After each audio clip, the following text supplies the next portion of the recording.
Once again, welcome back to the program. ਅੱਜ ਦੇ ਇਸ ਰਿਲੀਜੀਅਸ ਸੈਗਮੈਂਟ ਵਿੱਚ ਅਸੀਂ ਤੁਹਾਡੇ ਨਾਲ ਭਾਗਵਤ ਪੁਰਾਣ ਵਿੱਚੋਂ ਇੱਕ ਕਥਾ ਸ਼ੇਅਰ ਕਰਾਂਗੇ ਤੇ ਮੇਰਾ ਸਾਥ ਦੇਣਗੇ ਰਜਨੀ ਸ਼ਰਮਾ ਜੀ। 1 ਸਾਲ ਤੋਂ ਵੱਧ ਸਮਾਂ ਹੋ ਗਿਆ ਜਦੋਂ ਤੋਂ ਅਸੀਂ ਤੁਹਾਡੇ ਨਾਲ ਹਰ ਸੈਟਰਡੇ ਦੀ ਸ਼ਾਮ ਨੂੰ ਤੁਹਾਡੇ ਨਾਲ ਗੱਲਬਾਤ ਕਰਿਆ ਕਰਦੇ ਹਾਂ ਕਿ ਜੋ ਸਾਡੇ ਇਤਿਹਾਸਕ ਗ੍ਰੰਥਾਂ ਦੇ ਵਿੱਚ ਜੋ ਕੁਝ ਲਿਖਿਆ ਗਿਆ ਹੈ ਉਸ ਵਿੱਚੋਂ ਕਥਾ ਸੁਣ ਕੇ ਕੀ ਅਸੀਂ ਗ੍ਰਹਿਣ ਕਰ ਸਕਦੇ ਹਾਂ। ਇੱਕ ਬਹੁਤ ਵਧੀਆ ਤੇ ਚੰਗਾ ਸਫ਼ਰ ਜਿਹੜਾ ਸਾਡਾ 1 ਸਾਲ ਤੋਂ ਵੱਧ ਦਾ ਰਿਹਾ ਹੈ, ਉਸ ਵਿੱਚ ਅਸੀਂ ਵੱਖਰੀ ਸੋਚ ਜੋ ਹੈ ਉਸ ਨੂੰ ਅੱਗੇ ਆਏ ਕਿ ਕਿਸ ਤਰੀਕੇ ਨਾਲ ਇੱਕ ਵਿਅਕਤੀ ਜੋ ਕਿ ਵਾਈ ਇਫ ਬਟਸ ਵਿੱਚ ਫਸਿਆ ਰਹਿੰਦਾ ਹੈ, ਜਦੋਂ ਉਸ ਨੂੰ ਸਹੀ ਰਸਤਾ ਮਿਲ ਜਾਂਦਾ ਹੈ ਤਾਂ ਕਿਸ ਤਰ੍ਹਾਂ ਉਹ ਸਥਿਰ ਹੋ ਜਾਂਦਾ ਹੈ। ਇਸੇ ਸਿਲਸਿਲੇ ਨੂੰ ਅੱਜ ਦੁਬਾਰਾ ਤੋਂ ਤੁਹਾਨੂੰ ਜੋੜਦੇ ਹਾਂ ਤੇ ਮੇਰਾ ਸਾਥ ਦੇਣਗੇ ਰਜਨੀ ਸ਼ਰਮਾ ਜੀ। ਰਜਨੀ ਸ਼ਰਮਾ ਜੀ ਜਿੱਥੇ ਸਾਡੇ ਕੋਲ ਇੱਥੇ ਸਟੂਡੀਓ ਦੇ ਵਿੱਚ ਆ ਕੇ ਗੱਲਬਾਤ ਕਰਿਆ ਕਰਦੇ ਨੇ, ਉਸ ਤੋਂ ਇਲਾਵਾ ਲక్ష్ਮੀ ਨਾਰਾਇਣ ਮੰਦਿਰ ਦੇ ਸਰੀ ਦੇ ਵਿੱਚ ਹਰ ਸੰਡੇ ਨੂੰ 12 ਵਜੇ ਭਗਵਦ ਗੀਤਾ ਦੀ ਕਥਾ ਵੀ ਸ਼ੇਅਰ ਕਰਿਆ ਕਰਦੇ ਨੇ। ਸੋ ਆਓ ਸਵਾਗਤ ਕਰਦੇ हैं ਤੇ ਇਹਨਾਂ ਕੋਲੋਂ ਅੱਜ ਇੱਕ ਨਵੀਂ कथा नाल सांझ पाने। Welcome to the programme ji. Thank you ji. So आज क्योंकि कथा तो इतनी है जी, इतना हमारे ग्रंथों में समुंदर जिसको कहते हैं ना जी, पर्ल्स ऑफ विजडम इतने पड़े हुए हैं कि जहाँ पे हाथ लगाएं कुछ ना कुछ सीखने को मिल जाता है। सो भागवत पुराण को जो लेके हम पिछले 1 साल से सफ़र करते रहे हैं, उसके अंदर बहुत सारी चीज़ों को सुनने को मिला, समझने को मिला।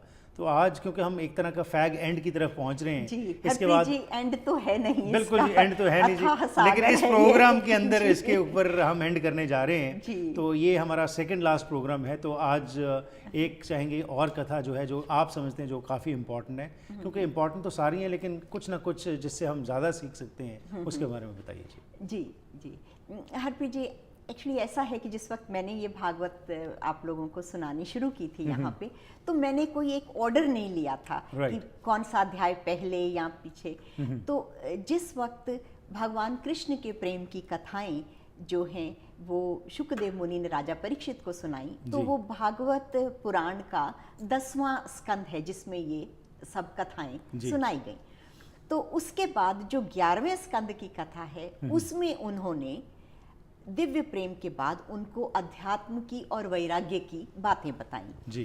उनके वैराग्य के बारे में हमने कथा पिछली बार अप्सरा, उर्वशी और पुरवरा राजा के बीच में जो हुई बातचीत की तरह कही थी जी। अब जो 11वां अध्याय है इसमें पूरा का पूरा आध्यात्मिक ज्ञान है। अच्छा जी। लेकिन 11वें अध्याय की कुछ कथाएं मैंने पहले ही अपने दर्शकों से शेयर कर ली थी। आपको याद होगा कि हमने दत्तात्रेय जी के 24 गुरुओं की कथा कही थी। तो हमने 4-5 उसके एपिसोड्स में हर बार कुछ गुरु उनके हम बताते थे कि किस तरह से अगर मनुष्य चाहे तो कॉन्शियस अवेयरनेस से अपने आसपास के वातावरण से बहुत कुछ सीख सकता है जी। तो ये बात हमें दत्तात्रेय जी ने बताई।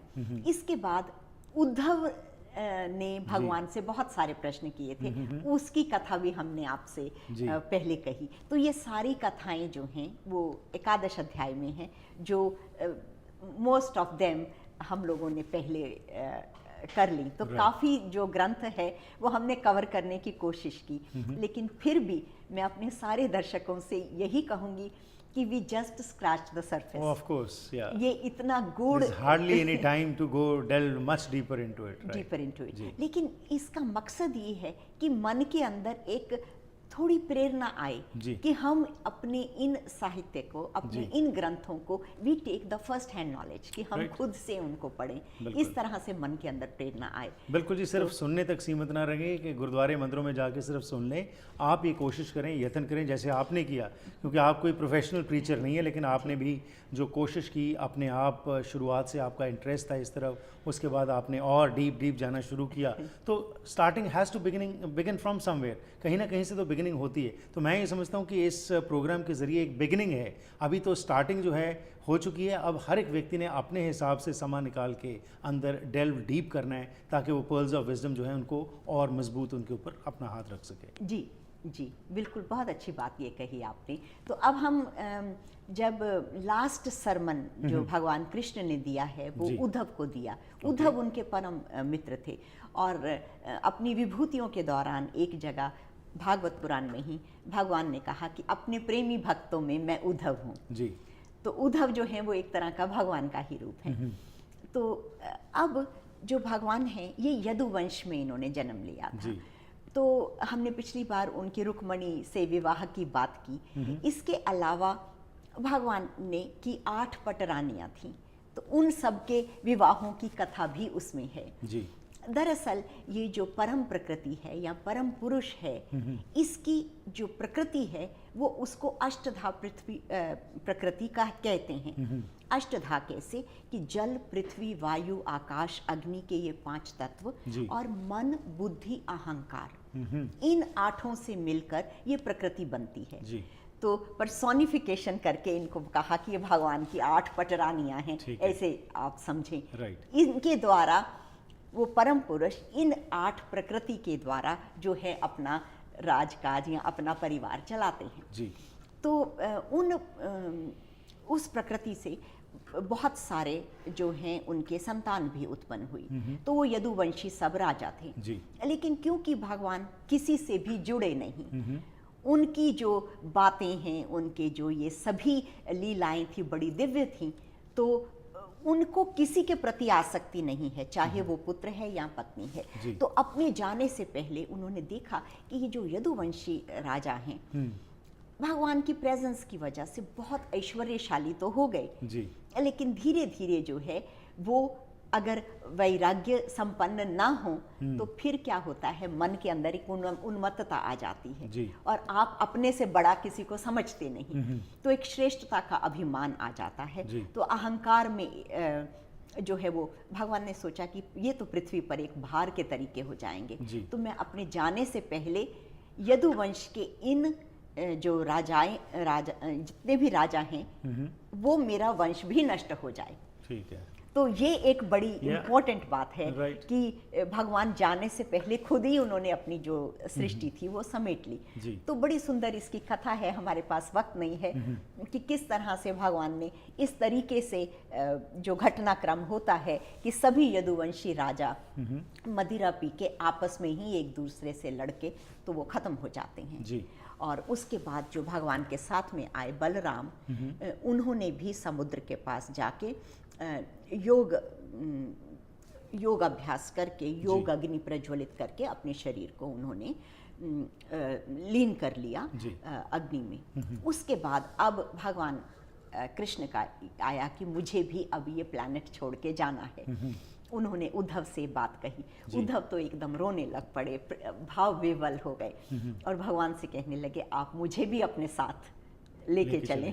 जी। तो भगवान ने कहा कि ऐसा होता नहीं, तुम मेरे साथ आए नहीं थे, कोई किसी के साथ आता नहीं है। तो जाने का भी प्रश्न नहीं है, मनुष्य ने अकेले आए हैं और अकेले ही जाना है।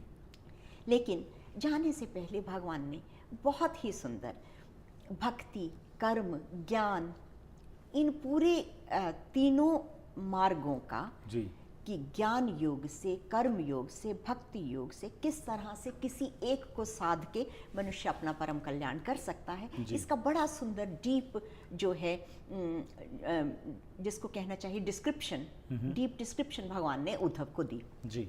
और फिर वो सारी चीज़ें उद्धव गीता के नाम से मशहूर हैं। तो भगवान ने ये उपदेश उद्धव को दिया और उसके बाद उद्धव से कहा कि तुम बद्री आश्रम चले जाओ, तो बद्री का धाम जाके तुम वहीं पे तपश्चर्या करो और मैं तुम्हें वहीं पे प्राप्त होऊंगा हमेशा। तो हरप्रीत जी, आज भी जो इंडिया में बद्रीनाथ एक बहुत बड़ा तीर्थ है। जी, मैं गया हूँ जी वहाँ। अच्छा। जी। जब जाते हैं हम हेमकुंड साहब की तरफ जाते हैं तो वहाँ पे बद्रीनाथ आता है। बद्रीनाथ रास्ते में आता है। तो वहाँ पर कहते हैं कि उद्धव जो है वो तपश्चर्या में लीन।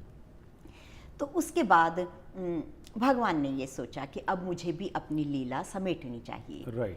वो अपने चतुर्भुज रूप में प्रकट हुए और जो शाश्वत एक रूप है भगवान का शास्त्रों के अकॉर्डिंग, जिसमें उनके 4 हाथ हैं और उन्होंने पद्म और शंख, गदा, चक्र ये सब लिए हुए हैं और उस रूप में जाके वो एक पीपल के पेड़ के नीचे बैठ गए और उन्होंने अपना एक पैर दूसरे बाएं जंघ पे रख लिया। उनके बड़े सुंदर कमल के लाल कमल के सदृश उनके पैर। दूर से एक बहेलिया उसने भगवान के इस पैर को देखा तो उसने सोचा कि ये कोई हिरन का मुंह है और उसने निशाना साध के उसमें तीर चला दिया। तो उसके बाद जब वो अपना शिकार लेने के लिए आया और वहाँ पर वो देखा कि भगवान बैठे हुए हैं और मुस्कुरा रहे हैं, उसको देख के तो वो तो एकदम ही बहुत ज़्यादा डर गया और भगवान से बहुत माफ़ी मांगने लगा और उसको बहुत पश्चाताप हुआ कि ये क्या हुआ। तो भगवान ने कहा कि नहीं, ये तुमने अपने आप से नहीं किया है, ये मेरी ही मर्जी से हुआ है। और ऐसा कह के भगवान ने उसको आशीर्वाद दिया और वो सीधा स्वर्ग को चला गया। राइट, इसके बारे में जी और जानकारी लेते हैं इस छोटी सी ब्रेक के बाद। और मैं ना को रिलेट कर रहा था, जैसे हम बातें करते रहे हैं पिछले समय के दौरान, कि ज़रूरत है बार बार इन चीज़ों को दोहराने की, क्योंकि हमारा माइंड जो है ना ये बहुत स्ट्रॉन्ग है। जब आपने बद्रीनाथ की बात की तो मुझे एकदम, मैं बद्रीनाथ पहुंच गया। और जो आपने उद्धव की बात की, क्योंकि मेरा मन जो है ना सोच रहा था ये उद्धव को मैंने कहाँ सुना है, कुछ जो रिलेट आप कर रहे हैं। And then I could relate it with, क्योंकि वहाँ पे भी जहाँ जब हम वहाँ जाते हैं मंदिर में तो बाहर बहुत बड़ा एक उन्होंने ये सारी जो कथा है उसको उसका सम अप करके उसको लिखा गया है। So I could relate with that. So that is why you know all these things need to be repeated again and again, ताकि हमारे मन में वो चीज़ बैठ जाए। और अगर ऑफ कोर्स हमारी आंखों ने कोई चीज़ ऐसी देखी हो तो then the mind can easily correlate. और जानकारी लेते हैं इस छोटी सी ब्रेक के बाद। ਘਰ ਇੱਕ ਐਸੀ ਥਾਂ ਹੁੰਦੀ ਹੈ ਜਿੱਥੇ ਹਰ ਕੋਈ ਆਪਣੀ ਨਿੱਜੀ ਜ਼ਿੰਦਗੀ ਦੇ ਸੁਨਹਿਰੀ ਪਲ ਯਾਦ ਰੱਖਦਾ ਹੈ। ਉਹ ਜਗ੍ਹਾ ਜਿੱਥੇ ਉਹ ਰਹਿੰਦਾ ਹੈ ਤੇ ਪਿਆਰ ਭਰਿਆ ਜੀਵਨ ਬਤੀਤ ਕਰਦਾ ਹੈ। ਇਹ ਗੱਲਾਂ ਤਾਂ ਹੀ ਪੂਰੀਆਂ ਹੁੰਦੀਆਂ ਨੇ ਜਦ ਕਿਸੇ ਜਗ੍ਹਾ ਨੂੰ ਸਜੇ ਹੋਏ ਘਰ 'ਚ ਬਦਲਿਆ ਜਾਵੇ। ਨਵੇਂ ਘਰਾਂ ਨੂੰ ਫਰੇਮਿੰਗ ਤੋਂ ਲੈ ਕੇ ਫਿਨਿਸ਼ਿੰਗ ਤੱਕ, ਡ੍ਰੇਪਰੀ, ਪੇਂਟਿੰਗਸ ਤੋਂ ਲੈ ਕੇ ਡੈਕੋਰੇਸ਼ਨ ਅਸੈਸਰੀਜ਼ ਤੱਕ, ਤੁਸੀਂ SK ਹੋਮ ਡਿਜ਼ਾਈਨਸ ਦੀਆਂ ਪ੍ਰੋਫੈਸ਼ਨਲ ਸਰਵਿਸਿਜ਼ ਲੈ ਕੇ ਆਪਣੇ ਸੁਪਨਿਆਂ ਦੇ ਘਰ ਨੂੰ ਹਕੀਕਤ 'ਚ ਬਦਲ ਸਕਦੇ ਹੋ। ਕੰਟੈਕਟ ਕਰੋ ਸੰਦੀਪ ਕੌਰ 6048259295। ਸੋ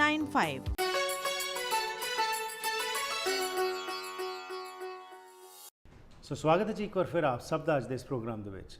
ਜਿਸ ਤਰ੍ਹਾਂ ਅਸੀਂ ਬਿਲਕੁਲ ਅੰਤਲੀ ਪੈੜ ਵਿੱਚ ਪਹੁੰਚ ਚੁੱਕੇ ਹਾਂ, ਜਿਸ ਵਿੱਚ ਕਿ ਅਸੀਂ ਭਾਗਵਤ ਪੁਰਾਣ ਦੇ ਵਿੱਚੋਂ ਜੋ ਕਥਾ ਸਰਵਣ ਕਰਦੇ ਆ ਰਹੇ ਹਾਂ ਪਿਛਲੇ 1 ਸਾਲ ਤੋਂ ਵੱਧ ਸਮੇਂ ਦਾ, ਉਸ ਦੇ ਵਿੱਚ ਅੱਜ ਸਾਡੇ ਨਾਲ ਰਜਨੀ ਸ਼ਰਮਾ ਜੀ ਸਾਂਝ ਪਾ ਰਹੇ ਨੇ। ਭਗਵਾਨ ਕ੍ਰਿਸ਼ਨ ਦਾ ਜੋ ਆਖਰੀ ਸਮਾਂ ਸੀ ਉਸ ਦੇ ਬਾਰੇ ਜਾਣਕਾਰੀ ਦਿੱਤੀ ਜਾ ਰਹੀ ਹੈ। ਇਹਨਾਂ ਪ੍ਰੋਗਰਾਮਸ ਵਿੱਚ ਇਹਨਾਂ ਇਸ਼ੂਜ਼ ਨੂੰ ਲੈ ਕੇ, ਇਹਨਾਂ ਟੌਪਿਕਸ ਨੂੰ ਲਿਆਉਣ ਦਾ ਸਾਡਾ ਇਹੀ ਮਕਸਦ ਹੈ ਕਿ ਇਸ ਦਾ ਅਧਿਆਤਮਕ ਪੱਖ ਕੀ ਹੈ, ਕਿਸ ਤਰੀਕੇ ਨਾਲ ਉਹ ਜਿਹੜੀ ਸਾਡੀ ਸੰਸਕ੍ਰਿਤੀ ਹੈ ਉਸ ਵਿੱਚੋਂ ਅਸੀਂ ਅੱਜ ਆਪਣੇ ਜੀਵਨ ਦੇ ਵਿੱਚ ਕੁਝ ਨਾ ਕੁਝ ਲਾਗੂ ਕਰ ਸਕੀਏ, ਉਸ ਨੂੰ ਹੀ ਮੁੱਖ ਰੱਖ ਕੇ ਆਓ ਹੋਰ ਜਾਣਕਾਰੀ ਲੈਣੇ। जी रजनी जी। जी, तो उस बहेलिए ने जिस वक्त ये भगवान के ऊपर ये तीर चलाया, उनके पैर में जाके लगा और वो बहुत पछताया, जैसे हमने अभी ब्रेक से पहले बात की थी जी। और उनसे माफ़ी मांगने लगा, लेकिन भगवान ने उनको वरदान दिया और कहा कि ये सब मेरी मर्जी से हुआ है। हरप्रीत जी, भागवत में तो नहीं, लेकिन किसी एक और शास्त्र में जिक्र आता है कि रामायण के टाइम पे जिस वक्त भगवान राम आए थे यहाँ पर, तो भगवान राम के एक मित्र थे सुग्रीव जी। तो वो सुग्रीव जो थे उनका राज्य दिलाने में भगवान राम ने मदद की जी। सुग्रीव का राज्य उसी के भाई ने छीन लिया था, उनका राज्य भी और उनकी पत्नी को भी जी। और सुग्रीव को बाहर निकाल दिया था और वो फिर जंगलों में जाके कहीं चट्टानों में रहने लगे हनुमान के साथ, हनुमान जी के साथ। जी जी जी जी, राइट। कभी मौका मिला तो रामचरितमानस की भी आपको कथा सुनाएंगे। जी जी। तो वहाँ पर जो है इन्होंने हनुमान जी के साथ तो सुग्रीव की मैत्री हुई और फिर उन्होंने मदद की थी भगवान राम को सीता को ढूंढने में। राइट। तो उस वक्त बाली जो उनका ब्रदर है, भगवान ने कहा कि तुम क्यों अपने ब्रदर से, क्योंकि तुम्हारा जो उसने जो किया है तुम्हारे साथ दैट वाज अनड्यू, तो तुम क्यों नहीं अपना जो युद्ध करके उससे वापस ले लेते। लेकिन बाली को एक वरदान प्राप्त था कि जो भी उसके सामने आता था उसका आधा बल बाली का उसमें चला जाता था। तो वो जो दूसरे व्यक्ति का आधा बल बाली में आ जाता था, तो वो व्यक्ति पहले ही जिसे कहना चाहिए अधमरा हो गया, तो वो बाली से क्या युद्ध करेगा। तो इसलिए सुग्रीव को क्योंकि इस वरदान की बात मालूम थी, तो वो उसने सोचा कि मेरा युद्ध करने का फायदा नहीं है, पर भगवान की प्रेरणा पाकर भगवान ने कहा कि मैं तुम्हारी मदद करूंगा, और वो बाली से युद्ध करने गया जी। और उस वक्त भगवान ने छुप कर बाली को तीर से मार दिया जी। ये बात देख के जिस वक्त तीर लगा तो बाली ने कहा कि मेरे सामने आओ जिसने तीर चलाया है। तो भगवान जब सामने गए तो वो कहने लगा कि मैं तो आपका इतना भक्त हूँ, आपने किस अपराध से मेरे ऊपर ये तीर चलाया। तो खैर वो डिटेल में हम नहीं जाएं, तो भगवान ने उनसे ये कहा था कि मैं तुम्हारा अपराधी हूँ। मैंने नो डाउट अपने मित्र की जो है मदद करनी चाहिए, पर मैं तुम्हारा अपराधी हूँ। जब मैं दोबारा आऊँगा यहाँ पृथ्वी पर अवतरित होके, तो तब तुम मुझे मारना। तो ये जो बहेलिया है वो उस जन्म के जो बाली हैं वो हैं जिन्होंने भगवान की मर्जी से ये तीर उनके ऊपर चलाया। तो उसके बाद भगवान जो हैं वहाँ पे बैठे हुए हैं, तो उनका जो रथ है गरुड़ ध्वज उसमें लगा रहता है। वो जो रथ है उनको चलाने वाले का जो चलाते हैं उनके सारथी, उसका नाम है दारुक। तो दारुक भगवान को ढूंढते हुए पहुंचे कि अभी तो वो यहाँ थे, कहाँ गए। तो उन्होंने जब देखा भगवान को तो और उस तरह से तीर लगे हुए देखा, तो भगवान ने, दारुक तो बहुत परेशान हो गया। तो भगवान ने उसको कहा कि मैंने खुद तुम्हें बुलाया है यहाँ पे। और फिर भगवान ने उसको अपना आखिरी संदेश दिया कि तुम जाकर पांडवों से और यदुवंशी जो बचे हुए हैं उनसे जाके कहना कि वो अब दूसरी जगह पर चले जाएं, क्योंकि भगवान के जाते ही उनकी जो द्वारकापुरी है वो समुद्र में चली जाएगी। उसके बाद दारुक के देखते ही देखते भगवान उसी तरह से अपने चतुर्भुज रूप में ही वो जो रथ था उनका आकाश में चला गया। ऐसा भागवत धर्म ने बताया। जिस वक्त भगवान का यहाँ से विदा हुए इस पृथ्वी से, उसी वक्त कलयुग का प्रवेश इस पृथ्वी पर हो गया। और कलयुग के आते ही जो है अनाचार, अत्याचार वो सब फैलने लगे। आपको शायद याद होगा कि जिस वक्त हमने ये भागवत पुराण शुरू की थी, मेरा ख्याल फर्स्ट या सेकंड एपिसोड में, तो उसमें हमने बताया था कि किस तरह से जो राजा परीक्षित है उन्होंने कलयुग को कहा था कि तुम इस सब स्थानों पे नहीं रह सकते हो, और उन्होंने उसके ऊपर प्रतिबंध लगा दिया था ये कह के कि तुम केवल 4 स्थानों या 5 स्थान उन्होंने दिए थे रहने के लिए, कि तुम जहाँ पर शराब पी जाती है, जहाँ जुआ खेला जाता है, जहाँ पर स्लॉटर हाउसेस हैं, जहाँ प्रोस्टिट्यूशन होता है, और वहाँ पर तुम रह सकते हो। और इसके अलावा कलयुग ने कहा था कि वो गोल्ड में भी रहना चाहता है और स्वर्ण में, ताकि इन अदर वर्ड्स लोभ में। तो जहाँ पर ये सब वृत्तियां होंगी वहाँ कलयुग के स्पष्ट लक्षण दिखाई देंगे। कलयुग होता क्या है? कलयुग है मनुष्य के मन के अंदर छाया हुआ अंधकार, जिससे ज्ञान पूरा आवृत हो जाता है और बढ़ क्या जाता है उसके जीवन में कलह, कलेश, भय, चिंता, रोग, दीनता, हीनता, ऐसी भावना ये मनुष्य के अंदर बढ़ जाती है। तो तब हम कहते हैं कि उसके जो है कलयुग का बोलबाला है। और आज हम देखें तो इस समाज में हमारे जो है वो इस कलयुग के लक्षण इतने ज़्यादा दिखाई देते हैं कि हर दूसरा व्यक्ति स्ट्रेस्ड है और एंजाइटी से भरा हुआ है, और इतनी मेहनत करने के बावजूद भी कहीं तृप्ति का जैसे नामो निशान भी दिखाई नहीं देता। बिल्कुल ठीक कहा जी आपने। और अगेन वो कलयुग की हम जब बात करते हैं तो अगर हम इसको सिर्फ समय के साथ निश्चित कर दें, हम कई बार मिथ जो है माइथोलॉजिकल चीज़ों को लेके आ जाते हैं, पर हकीकत तो ये है कि आज भी कलयुग कई लोगों में है, और कई लोग जो हैं वो अपना जीवन, अभी भी हमारे पास दुनिया में बहुत ऐसे लोग हैं जो संतुष्ट हैं, जो उसकी रज़ा में रहते हैं और खुश रहते हैं, और ये डिप्रेशन, टेंशन उनको कुछ पता भी नहीं। और आज भी ऐसे जब हम देखते हैं, आज चाहे 21वीं सदी है रजनी जी, लेकिन अभी भी कई ऐसी ट्राइब्स हैं, अब रिसर्च हो रही है, जो कि अब भी उसी अवस्था में रहते हैं जो कि शायद 17th 18th सेंचुरी की जब हम बात करते हैं। और अफ्रीका में कई ऐसी अभी खोज चल रही है, और जहाँ पे कभी लोगों ने किसी और के साथ कोई उनका वार्तालाप नहीं हुआ, अपने ही वो ट्राइब्स में रह रहे हैं। जी। तो आपने ये बात बिल्कुल सही कही हरप्रीत जी कि this is not time bound. कलयुग मन की अवस्था है, और इसी तरह से जो सतयुग है वो भी मन की अवस्था है। क्योंकि हमने भागवत की वो हम डिटेल्स में नहीं गए, उद्धव गीता जब बताते हुए भगवान ने ये बातें क्लियर की हैं।